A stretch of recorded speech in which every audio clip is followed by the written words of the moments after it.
खेत में खाना खाने वाला ससुराल। प्रस्तावना।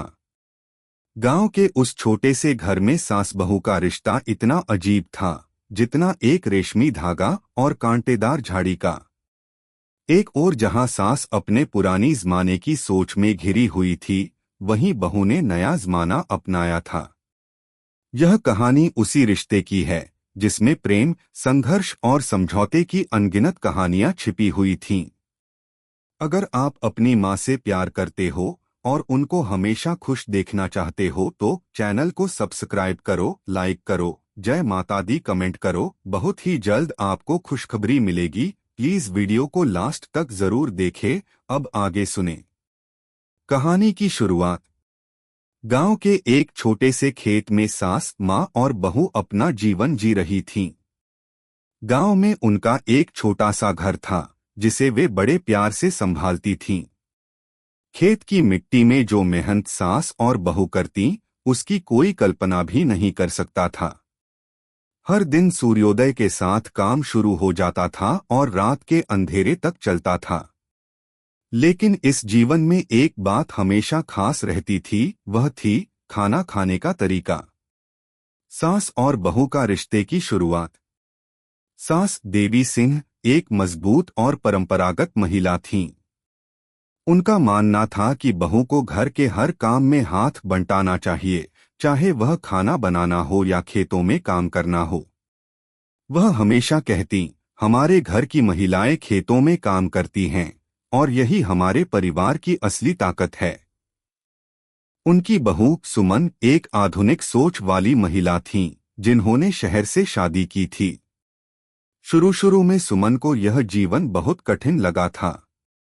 खेतों में काम करना, घर के सभी कामों को संभालना और साथ ही साथ रिश्तों को संभालना, यह सब उसके लिए एक बड़ी चुनौती थी। पर सुमन ने कभी हार नहीं मानी और धीरे धीरे उसने खेतों में भी काम करना शुरू कर दिया। रोज का संघर्ष। सुमन को दिन भर खेतों में काम करने के बाद कभी कभी यह लगता कि क्या यह वही जीवन है जिसकी उसने कल्पना की थी। लेकिन उसकी सास हमेशा उसे समझाती, जितनी मेहनत करोगी उतनी ही खुशी मिलेगी। यह खेती और घर का काम हमारी पहचान है। एक दिन सुमन ने अपनी सास से कहा, माँ, यह खेत में खाना खाने का तरीका मुझे बहुत अच्छा लगता है। जब हम खेतों में बैठकर सब मिलकर खाना खाते हैं तो वह पल बहुत खास होते हैं। मैं समझने लगी हूं कि घर की खुशी इन छोटे छोटे पलों में ही छुपी होती है। सास की समझ और प्यार। देवी सिंह को यह सुनकर बहुत खुशी हुई। उसने कहा, सुमन, तुम्हारी बात सही है। पहले हम भी यही करते थे, लेकिन अब खेत में खाना खाने की आदत थोड़ी कम हो गई थी। तुमसे ही यह पुरानी परंपरा फिर से जी उठी। अब हमें हर दिन खेत में जाकर खाना खाना चाहिए ताकि हम सब एक साथ बैठकर कुछ पल चैन से बिता सकें। इस तरह सास और बहू ने मिलकर एक नई परंपरा शुरू की, जहां वे रोज खेतों में बैठकर भोजन करते थे। खेत में बैठकर खाना खाने से उन दोनों को शांति और संतोष का एहसास होता था। यह एक नया तरीका था जिसमें न सिर्फ सास बहू का रिश्ता और मजबूत हुआ, बल्कि पूरे परिवार के बीच में एकता भी बनी रही। मां बेटे का रिश्ता और खेत में भोजन। सुमन का बेटा मोहन, जो अब थोड़ा बड़ा हो चुका था, भी इस नई परंपरा का हिस्सा बनने लगा था। मोहन को खेत में खाना खाना बहुत अच्छा लगता था, क्योंकि वह हमेशा अपनी माँ और दादी के साथ बैठकर खाने का मजा लेता। एक दिन मोहन ने अपनी दादी से पूछा, दादी, खेत में खाना खाने की परंपरा कहाँ से आई थी? देवी सिंह ने मुस्कुराते हुए कहा, यह परंपरा हमारी दादी और नानी से आई थी। जब हम छोटे थे तो हम भी खेतों में काम करते थे और फिर वहीं बैठकर खाना खाते थे। खेत में खाना खाने से एक विशेष संबंध बनता है, मन, शरीर और प्रकृति का। यह एक रिश्ता है जो हमें हमारी जड़ों से जोड़ता है। नई परंपरा और परिवार का मिलन। सास और बहू की यह नई परंपरा पूरे गांव में मशहूर हो गई थी।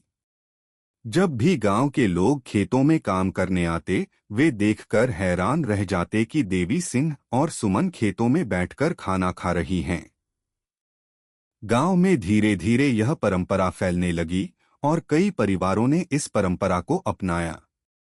सुमन और देवी सिंह का रिश्ता अब पहले से कहीं मजबूत था।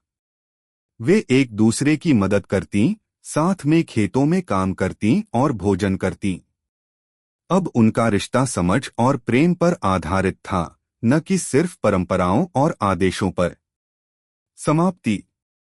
यह कहानी एक सास और बहू के रिश्ते की है, जो परंपराओं, समझ और प्रेम से भरा हुआ था। खेत में खाना खाने की परंपरा न केवल उन्हें एक दूसरे से जोड़ती थी, बल्कि उनके जीवन में एक गहरी संतुष्टि और खुशी का एहसास भी दिलाती थी। खेत में बैठकर खाना खाना अब केवल एक साधारण क्रिया नहीं थी, बल्कि यह एक ऐसा पल था जिसमें वे अपना प्यार और सम्मान व्यक्त करती और साथ में अपने परिवार के रिश्तों को और भी मजबूत बनाती। अंत में यह कहानी यही सिखाती है कि रिश्तों में कभी भी पुरानी परंपराओं को और अच्छे तरीके से जीने का मौका मिलता है, और छोटी छोटी बातें ही हमें जीवन में संतुष्टि और खुशी देती हैं। कैसी लगी आपको कहानी? प्लीज कमेंट करो, लाइक करो, सब्सक्राइब करो। धन्यवाद।